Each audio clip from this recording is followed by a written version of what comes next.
राज्यात विधानसभा निवडणुकीच्या 10 दिवसानंतर अखेर महायुती सरकारचा शपथविधी झाला. पंतप्रधान नरेंद्र मोदी, केंद्रीय गृहमंत्री अमित शहा यांच्या उपस्थितीत देवेंद्र फडणवीस यांनी मुख्यमंत्री पदाची शपथ घेतली. एकनाथ शिंदे उपमुख्यमंत्री पदाची शपथ घेणार का, याचं उत्तर मिळत नव्हतं. पण एकनाथ शिंदे यांनीही उपमुख्यमंत्री पदाची शपथ घेतली. राज्याच्या राजकारणात ही पहिलीच वेळ नाही जेव्हा एखाद्या मुख्यमंत्र्याचं डिमोशन झालं. मुख्यमंत्री राहिलेले 3 नेते डिमोशन घेऊन कॅबिनेटमध्ये सहभागी झाले होते. यामध्ये देवेंद्र फडणवीस, नारायण राणे आणि अशोक चव्हाण यांच्या नावाचा समावेश आहे. आता यात एकनाथ शिंदे यांची देखील भर पडली. आधी बात नारायण राणेंची.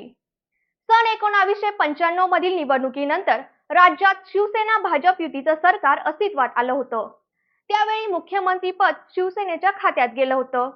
मनोहर जोशी मुख्यमंत्री झाले होते, पण लवकरच बाळासाहेबांनी ही खुर्ची नारायण राणे यांना दिली. राणे 1999 पर्यंत या पदावर राहिले. नंतरच्या काळात मात्र ते वेगळे पडले होते. 2004 साल उजाडेपर्यंत राणे आणि ठाकरे परिवारात खटके उडू लागले होते. नंतर 2005 मध्ये नारायण राणेंनी शिवसेना सोडण्याचा धाडसी निर्णय घेतला. यानंतर राणे काँग्रेस पक्षात सहभागी झाले. पुढे 2010 मध्ये पृथ्वीराज चव्हाण यांच्या सरकारमध्ये राणेंना मंत्रिपद देण्यात आलं. या सरकारमध्ये नारायण राणे उद्योग खनन विभागाचे मंत्री होते. तसेच त्यांनी काही काळ महसूल मंत्री म्हणून देखील काम केलं होतं. पण यानंतर 2017 मध्ये त्यांनी काँग्रेसला सोडचिठ्ठी देत भारतीय जनता पार्टीमध्ये प्रवेश केला. 2021 मध्ये राणेंना थेट केंद्रात मंत्रीपदाची संधी मिळाली होती. आता सध्या राणे भाजप खासदार आहेत. अशोक चव्हाणांच्या नशिबी डिमोशन. सन 2008 मध्ये स्वर्गीय विलासराव देशमुख यांनी मुख्यमंत्री पदाचा राजीनामा दिल्यानंतर काँग्रेसने अशोक चव्हाण यांना मुख्यमंत्री केलं. 2009 मधील निवडणुकीनंतर राज्यात पुन्हा काँग्रेसचं सरकार आलं.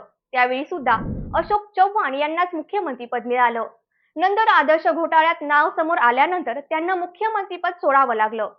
अशोक चव्हाणांच्या जागी काँग्रेसने दिल्लीच्या राजकारणात रमलेले पृथ्वीराज चव्हाण यांना मुख्यमंत्री केलं होतं. 2014 मधील निवडणुकीत काँग्रेस आघाडीचा पराभव झाला. पृथ्वीराज चव्हाण यांना पुन्हा सरकार रिपीट करता आलं नाही. 2019 मध्ये जेव्हा उद्धव ठाकरे यांनी मुख्यमंत्री पदाच्या मुद्द्यावर भाजपची साथ सोडली, त्यावेळी काँग्रेसने शिवसेनेला पाठिंबा दिला होता. या नव्या महाविकास आघाडीच्या सरकारमध्ये काँग्रेसच्या कोट्यातून अशोक चव्हाणांना मंत्रिपद मिळालं होतं. चव्हाण 2 वर्ष या सरकारमध्ये सार्वजनिक बांधकाम खात्याचे मंत्री होते. पण 2024 मधील लोकसभा निवडणुकीआधी अशोक चव्हाणांनी आश्चर्याचा धक्का देत थेट भाजपात प्रवेश केला. सध्या चव्हाण राज्यसभा खासदार आहेत. मुख्यमंत्री पदावरून दूर होऊन उपमुख्यमंत्री होणं या डिमोशनमध्ये देवेंद्र फडणवीस यांचं देखील नाव आहे. 2014, 2019 आणि आता 2024 मध्ये मुख्यमंत्री पदाची शपथ घेणारे फडणवीस 2022 मध्ये उपमुख्यमंत्री झाले होते. यावेळी शिवसेनेत फूट पडली. एकनाथ शिंदे 40 आमदार घेऊन भाजप सोबत आले होते. या घडामोडीनंतर भाजपने एकनाथ शिंदे यांना मुख्यमंत्रीपद दिलं होतं.